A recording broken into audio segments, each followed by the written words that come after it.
মহানবী হজরত মোহাম্মদ সাল্লাল্লাহু আলাইহি ওয়াসাল্লামকে অবমাননার অভিযোগে মুম্বাই অভিমুখে লং মার্চের ডাক লাখো মুসলিমের।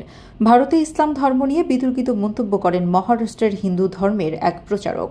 সম্প্রতি তাতে সমর্থন জানিয়ে মসজিদে ঢুকে নামাজে বাধা দেওয়া ও হামলা চালানোর হুমকি দেয় রাজ্য বিজেপির এক বিধায়ক।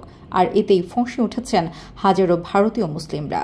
ভারতীয় সংবাদ মাধ্যম হিন্দুস্তান টাইমস এর এক প্রতিবেদনে এ তথ্য জানা যায়। এদিকে মহানবী সাল্লাল্লাহু আলাইহি ওয়াসাল্লামকে অবমাননার অভিযোগকে কেন্দ্র করেই এই লং মার্চ শুরু করেন মুসলিমরা। মুম্বাই অভিমুখে মার্চকে কেন্দ্র করে জনসমুদ্রে পরিণত মহারাষ্ট্রের এক্সপ্রেসওয়েগুলো। সেই মার্চে অংশ নিয়েছেন হাজার হাজার মুসলিম। ঘটনা শুরু হয় চলতি সেপ্টেম্বর মাসের প্রথম দিকে।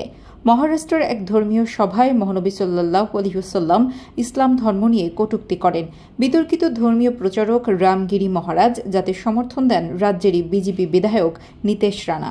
শুধু তাই নয়, মসজিদে ঢুকে মুসলিমদের উপর হামলা চালানোর হুমকি দেন কট্টর হিন্দুত্ববাদী এই নেতা। নীতেশের এমন মন্তব্যে তোলপাড় সৃষ্টি হয় গোটা রাজ্যে। ধর্মীয় অবমাননা এবং রাজ্যের শান্তি ভঙ্গের অভিযোগে দায়ের করা হয় একাধিক মামলা।